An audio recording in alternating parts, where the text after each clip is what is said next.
Hello friends, welcome to my Mousumi kitchen. Mousumi কিচেনে তোমাদের সবাইকে জানাই স্বাগতম।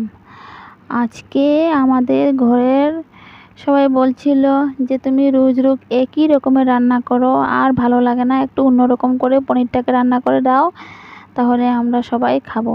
তাহলে আমি ভাবলাম ঠিকই তো বলেছে, তাহলে আমি একটু অন্যরকম করে রান্না করে নিই।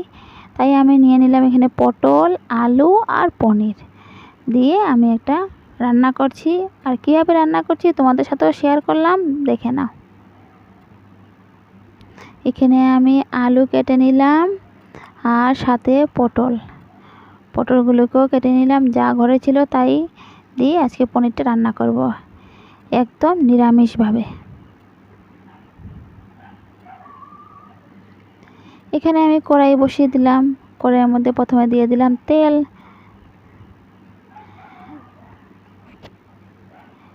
দিয়ে দিলাম। দেওয়ার পরে আমি এখানে ছেড়ে দিলাম শুকনো লঙ্কা। তারপরে এখানে দিয়ে দিলাম পাঁচফোড়ন, যা যা থাকে পাঁচফোড়নের মধ্যে একসাথে মেশানো দিয়ে দিলাম। তারপরে আমি দিয়ে দিলাম কেটে রাখা সবজিগুলোকে সবগুলোকে ছেড়ে দিয়ে ভালো করে নাড়াচাড়া করে নেব আর লাল লাল করে ভেজে নেব, কিন্তু কড়ার থেকে তুলব না, একই কড়ার মধ্যে রান্না করব। তাহলে কীভাবে রান্না করছি দেখো। এদিকে তো আমি ভাজা করতে বসিয়ে দিলাম, আর আমি কি করেছি, একটা বাটির মধ্যে পনিরগুলোকে আমি ঢেলে দিচ্ছি। সবগুলো আমার ঢালা হয়ে গিয়েছে।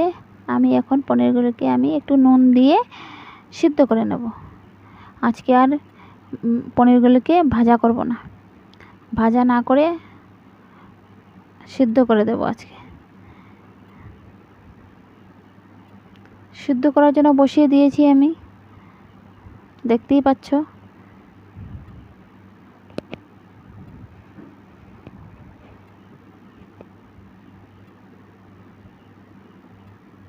আমার সিদ্ধ করা হয়ে গিয়েছে। এখন আমি উপরের জলগুলোকে আমি ফেলে দেব।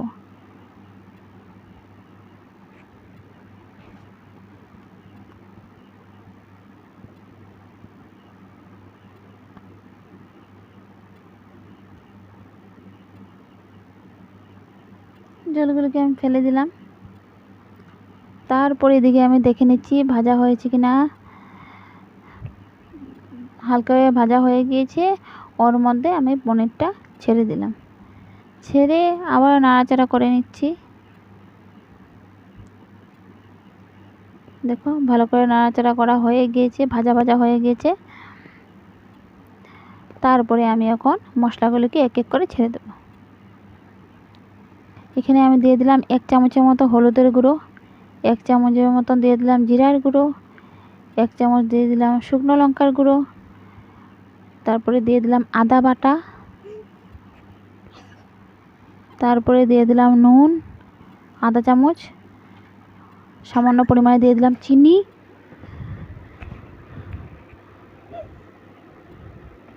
দিয়ে ভালো করে নাড়াচাড়া করে নিচ্ছি। মশলাগুলোর সাথে একসাথে ভেজে নেব।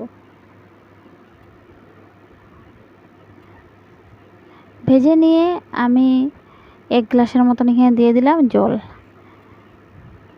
জল দিয়ে 10-15 মিনিটের মতন আমি ঢেকে দেব।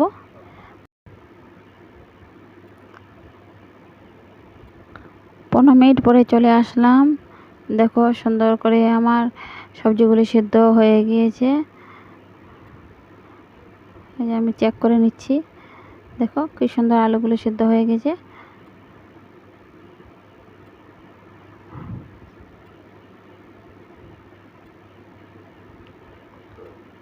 তারপরে আমি এখানে দিয়ে দিচ্ছি গরম মশলা, আধা চামচের মতো গরম মশলা দিয়ে দিচ্ছি আমি।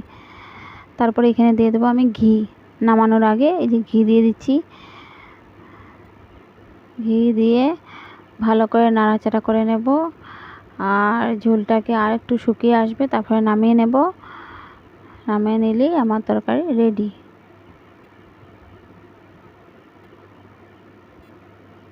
কালারটা কত সুন্দর এসছে দেখেছো?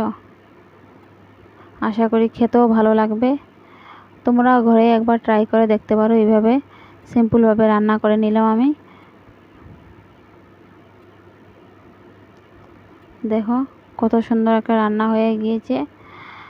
আমার ভিডিওগুলো যদি তোমাদের সবাই ভালো লেগে থাকে তাহলে আমার চ্যানেলটাকে সাবস্ক্রাইব করে দিও।